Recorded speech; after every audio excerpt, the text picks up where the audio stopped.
Fayu and Faju and Faju.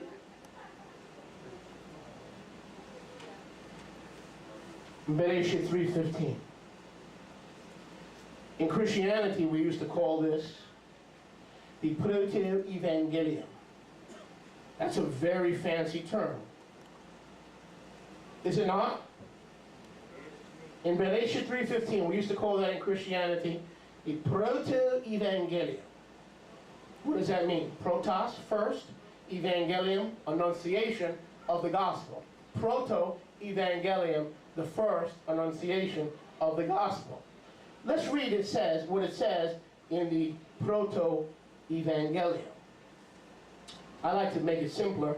This is the first messianic prophecy, or the first prophecy of the Mashiach, crushing the head of Hallel ben Shachar. Hallel, the crescent moon deity that later became Islam, son of the morning. Here's the first prophecy that the Mashiach would come and destroy Satan's bondage and claim to our life. Hallelujah. Yahweh says to Satan, listen, I will put hatred, enmity between you and the woman, Chava, and between your Zerah, your literal Zerah, the anti-Mashiach, and her Zerah, literally Mashiach. So it'll be Satan's disciples versus Mashiach's disciples.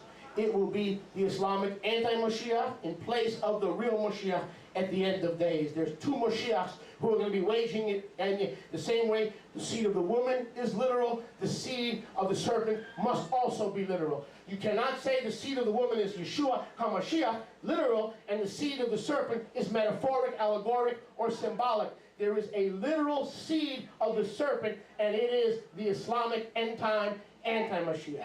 Amen. Toda Rabah. What's that, sister? Very much alive. Oh, hallelujah. Thank you. I feel that way. He, the Mashiach, the seed of the woman, will crush your head, Satan, but on a temporary basis, you will bruise his heel, meaning you will give him a temporal blow through thinking that you're going to kill the anointed one, but understand he will rise and crush your works, your kingdom, your power, and your authority. He will rise and crush your kingdom, crush your power, crush your authority. He will rise. You will give him a temporary setback, but he will give you an eternally affectatious defeat. Toda Rabah. So Yeshua would rise and crush. Crush what? Crush what? Lloyd, talk to me now. Crush what? Stop. Stop.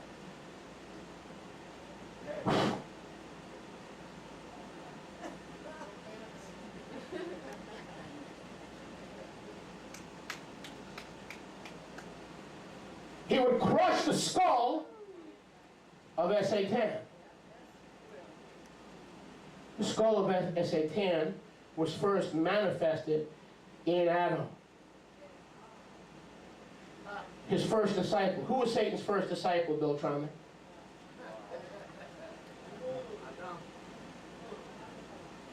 So that death, that disease of death, for it is appointed unto all men to die, then the judgment, Mishpat, Ivrim 9:27. For as in Adam all die, so in Mashiach all will be made alive. So in order to crush death, we had to find the first recipient of death. Yeshua found the first recipient of death, and there planted the tree of life. Woo, baby! He found the grave and the skull of the first recipient of death, and there had David. Why not? Because the second Adam is the seed of David. Moreover, he is the branch of David. It will take the branch of David, or the branch of the tree of life that David planted, to crush the head of Satan. Where? At the very graveyard of the first disciple of Satan, Adam. Whoa, baby. I'm enjoying this. Toda Rabah Yahweh. Yeshua rose. Did he not? But when Yeshua rose, something happened to the Mount of Olives, or to the skull. It wasn't just the veil in front of the Makom Kadosh, the Hekel, that was ripped and the doors that were open. Something else happened Yeshua rose from the dead, the Mount of Olives split open. And the bodies and the spirits of many who died in the simulation of Adam were let loose and walked around. And they didn't go on vacation to Galilee.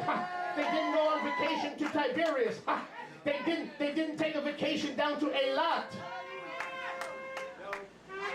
They were seen in the Garden of Eden. They were seen and appeared in the Garden of Eden. Oh my, my, my. This is the Shabbat like any other Shabbat. We are eating the living manna of Yahweh. It is a Shabbat like any other Shabbat in the Miami Beach Israel revival.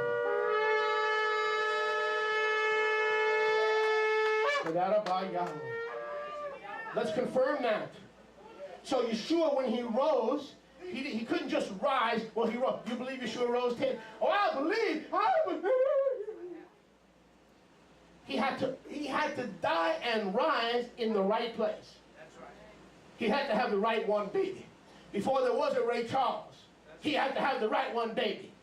Before there was a Ray Charles, he had to have the right one. He said, I'm going to find the place where Adam died. I'm going to find the place where Adam was buried, Satan's first disciple, and there I will die, and there I will rise from the dead. Amen, somebody.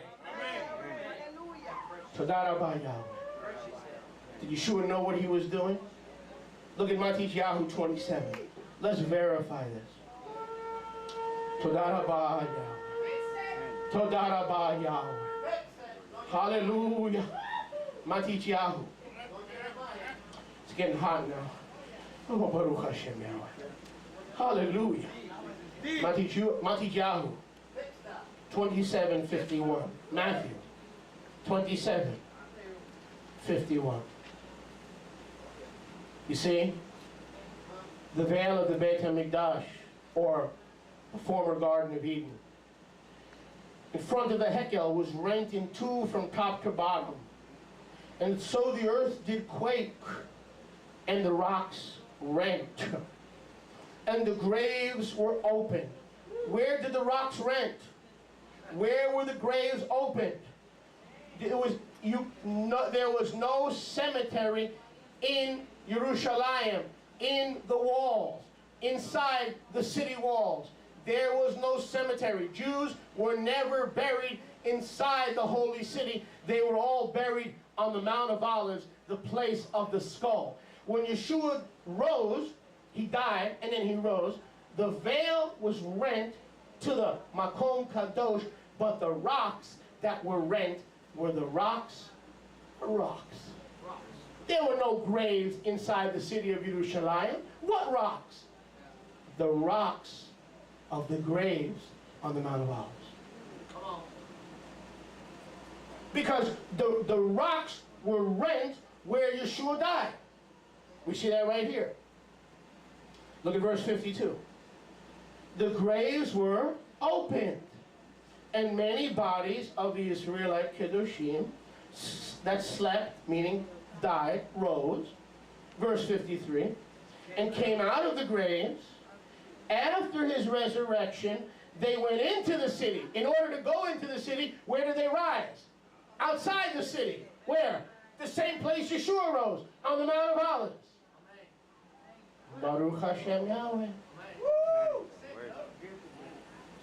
So what were these rocks renting on the Mount of Olives all about? Why did Yahweh, through an earthquake, when Yeshua died and rose from the dead, why did he have to split and destroy the Mount of Olives, or the graves that were buried on the Mount of Olives? Because that was the place of Adam, Satan's disciple. That was the place of the skull. And Yeshua crushed death and Satan and the hold of death upon humanity forever.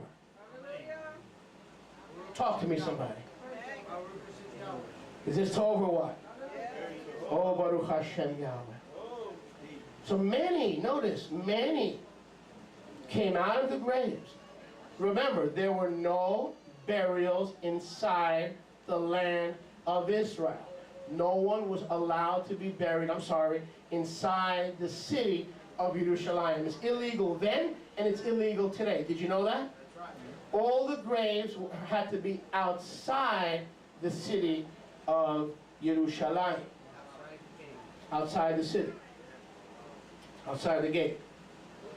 And so when the Beit HaMikdash was rent, the veil, verse 51, the earth did quake, the rocks were torn, and the reason Yahweh brought an earthquake to the Mount of Olives is so that the graves could be opened. Many of the Israelite Kedoshim that slept arose. They came out of the graves after his resurrection, and they went into the Garden of Eden, into the Kadosh city, and appeared to many. They were not in the city, they rose and then they went into the city. And who do you think was one of those who was appearing in Yerushalayim? The first Adam, but because of the tree of life, his skull was turned into a place of resurrection and a place of what? Victory, listen, and a place of what? Listen, a place of life. It was at the same place of death that the second Adam brought life. And so remember that, what was that prophecy in Genesis 3:15? The Proto Evangelion. Remember the first promise of the crushing of Satan? Well, in order to crush Satan, you've got to crush death. And in order to crush death, you've got to find Adam's skull. And the early church fathers, we learned that last week, the early church fathers with one accord, Chrysostom, Origen, Augustine, said that Mount Golgotha was the place where Adam is buried, the place of the skull. They agree. Wow. Man. Yes, sir. Adam has risen. Adam already rose. Adam appeared to many in Jerusalem. Why did he go into the Kadosh city? Because the Kadosh city was where the tree of life. Why did Yahweh rip the veil to the Hekel? To show us the way back to the tree of life. But he kept the veil to the Holy of Holies because that was not our business. Turn to your neighbor and say, that was not your business. That was Yeshua's business. And Yeshua ministers in the Holy of Holies, and we do not. I'm sorry if that destroyed your religious perception. I'm sorry if that destroyed your religious understanding and typography. But the bottom line is, if we enter the Holy of Holies, we don't need a Yeshua. But in Bereshit 3:15, what Yahweh did break was that veil. Notice the connection. He broke the veil to the Hekel so we could find our way back to that good old almond tree. This is almond joy, brothers and sisters. How many like a nice almond joy? How aptly named. How apropos the appellation of that candy, how apropos. That is the almond joy. Isn't that interesting? That candy bar. How aptly named, Beltrame. That candy bar. Don't look hungry now. The almond joy. This is the almond joy. You don't need chocolate. This is the tree of life. So Yahweh allowed the veil, listen, Yahweh allowed the veil to be ripped that would manifest, show us, direct us, lead us, guide us back to the garden and the tree of life. Because when they saw the holy place, they saw the tree of life.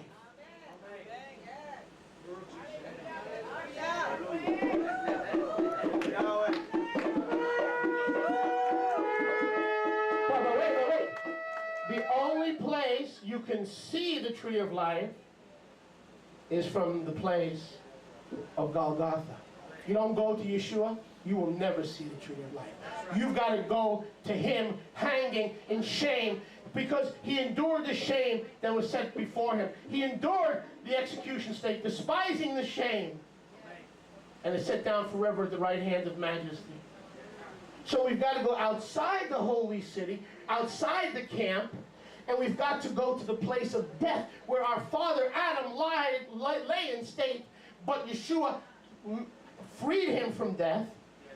But the only place you can see and find again the tree of life is by going to the place of the skull. What skull? Adam's skull. Where Yeshua took Adam's skull and the skull of Satan and Adam, his first disciple, and in one sweeping blow destroyed him who had the power over death, because he held us in bondage to those of us who were in fear of death. Toda Rabba Yahweh. Oh, Toda Rabba Yahweh. Many who were buried, listen, many who were buried on the Mount of Olives, including Adam, rose when Yeshua rose, and went from the Mount of Olives and appeared in Jerusalem, inside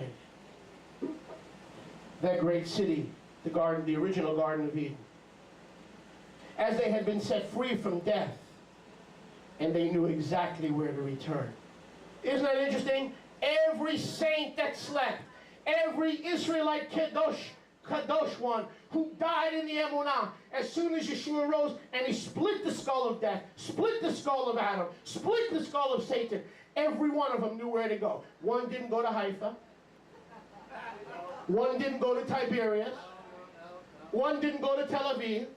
One didn't go to the Upper East Side. One didn't go to Yankee Stadium. They all went back. Well, they were hungry. Well, pardon me, darling. They were hungry. For what? For almonds. For almond joy. They were hungry. Brett, they were hungry. They were looking for the fruit of the tree because they found it. They found the fountain of life. You think this is one of those coincidences? That after they rose, they went into the Kadosh city, Yerushalayim, the original Garden of Eden, and appeared to many. Baruch Hashem Yahweh. They'd been set free from death, so they desired a return to Eden. They desired a return to their initial home, the city itself. This was the first recorded skull crushing. But there's another one coming. See, when Yahweh said to Satan in Genesis 3:15, he will crush your skull, it's in two parts. The first part was to crush the one who holds the power of death on the Mount of Olives by dying and rising on the Mount of Olives. And the second one is the completion of that destruction of S period, A period, T. Go with me to Maaseh Shlichim. Maaseh Shlichim. Hechos. Acts. Capítulo 1, chapter 1, verse 12, verse 11. My. Oh, is this Tov? Yisrael, dígame. Is this Tov? This is excellent Tov. Yeshua's word is Tov. Look at Maaseh Shlichim, Acts 1:11. Yeshua ascends from the skull. He died on the skull. He was buried on the skull. He set Adam free on the skull. He found Adam's grave. He found Satan's first disciple. He set them and those who died in faith free. And then they crossed the Kidron Valley and they went into the holy city, the Garden of Eden, because they wanted to celebrate in the...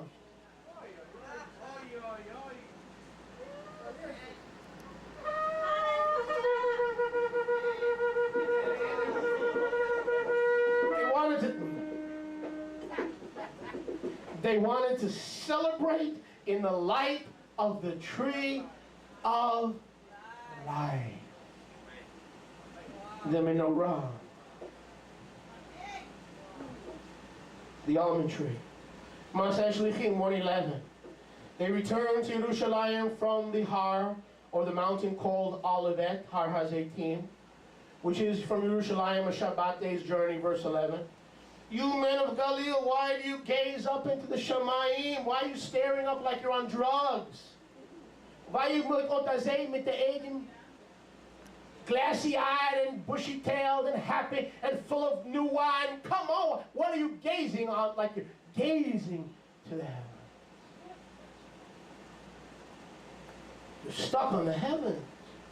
Why do you stand gazing at the Shamayim? Because there's no need to gaze. The same Yeshua, who is taken up from you on the skull, which has been negated by the tree of life, shall come back in like manner. Circle those words, like manner. As you have seen him go in to the Shamayim. So, look at me. How did the Talmidim see Yeshua go into the Shamayim? They saw him ascend the Mount of Olives. That's the same way he will return, descending to. In the same manner you have seen him ascend, so shall he in the same manner descend. Same manner, same place. Where Adam died, Yeshua died. Where Yeshua rose, Adam rose. Where Yeshua rose, you will rise. Where the early resurrection Israelite Kiddushim went out of the Mount of Olives back into the Garden of Eden, so you will do likewise. When? Then. If we die in the faith, if we die in the Emunah, before Yeshua returns, and we are buried, Yeshua will once again cause a second earthquake at the place of the skull. Now go with me. Now just how do we know it's the Mount of Olives? Look at verse 12. Maaseh Shlichim 1:12. Then they returned to Yerushalayim from the Mount of Olives, which is from Yerushalayim a Shabbat day's journey. Don't miss that. The Mount of Olives is not Yerushalayim. In order to go to Yerushalayim, you have to return from the Mount of Olives. But the Mount of Olives is the place of victory that will enable an individual to experience life and to go back to the holy city or the Garden of Eden. Does any of this make sense? Does it get any better than this? Todah Rabba Yahweh. Now, you see that term of Shabbat's journey? That was a rabbinic, halachic ruling in how much traveling was permitted and how much traveling was not permitted. So, the rabbis of that day had determined that if you walked from the holy city, which is the Garden of Eden, to the Mount of Olives, that was allowed and you were not breaking the Shabbat. If you went further than the Mount of Olives, from Yerushalayim, you were breaking or violating the Shabbat. Is that in the Torah? That's not in the Torah. That's what the rabbis came up with as one of their rulings. Amen? That was one of their rules. So we see even the disciples followed a lot of the rabbinic rulings because the Mount of Olives is approximately, illegally, a Shabbat day journey, meaning you were allowed to walk from the Mount of Olives to Yerushalayim and from Yerushalayim to the Mount of Olives without breaking the Shabbat. If you walk further than that, it was not a Shabbat journey. If you walk further than that, it was not considered a Shabbat journey.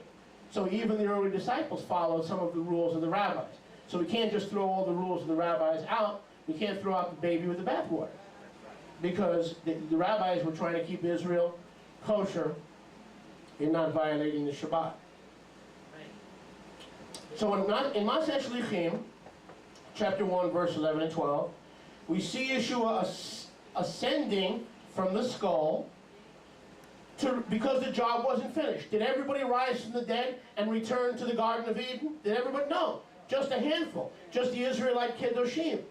There were others who still need to what? Have the skull of death destroyed and enter the New Yerushalayim and rule and reign with Yeshua over this world forever. That's you and me. That's why Yeshua is coming back, because the crushing of the skull has not been completed. Acts 1:11. As you have seen him crush the skull and ascend from the skull, you will see him return to the scroll and once again finalize the crushing of the skull of Satan.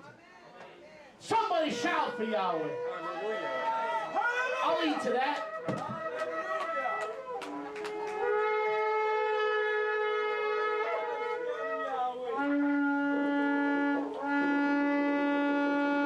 Now, if you really have a business mind, if you have a Yiddish cup, saying Jewish, if you have a Yiddish cup, like some of our brethren, you may consider going into a business roasting and packaging almonds called Garden of Eden Garden of Eden almonds or Temple Mount almonds. I like that. I'll buy some. Temple Mount almonds. Baruch Hashem, I'll buy some. When will this crushing be completed? Go with me to Zechariah. Zechariah. We're just getting started today. Plenty of time. Turn to your neighbor and say, we got plenty of time. Zechariah 14:3. Zechariah 14:3. Speaking about the second coming. Verse 3. Then Yahweh will go forth. We'll see Yeshua is Yahweh. Yahweh will go forth. Zechariah 14:3. And fight against all the Islamic nations that surround Jerusalem, just like he fought for Israel in the day of the battle of the Exodus. Verse 4. And Yahweh's feet, that's an anthropomorphic term for Yeshua, the word of Yahweh that becomes flesh. His feet will stand in that day. What day? That day on the skull. You get the beautiful picture that Yahweh is painting. Why is Yeshua landing feet first on the Mount of Olives? He has yet to finish the destruction of the skull. Yahweh said, Satan, you will bruise his heel, but he will crush your head. And it's such a potent destruction of the enemy and the works of darkness that he's taking 2 trips to complete the job. Like any good businessman or plumber or carpenter, if they can't do the job and finish it the first time, they come back the second and third time until the job is finished. Correct, Rigo? Hey, there's my man right there. If they can't finish the job the first time, they come back and do the job until they get it done right. So some of the Israelite Kedoshim were freed, but all the believers in the last 2,000 years, we also need to be freed if we die before Yeshua's return. And his feet will stand in that day on the Mount of Olives, which, no kidding, watch this, which is before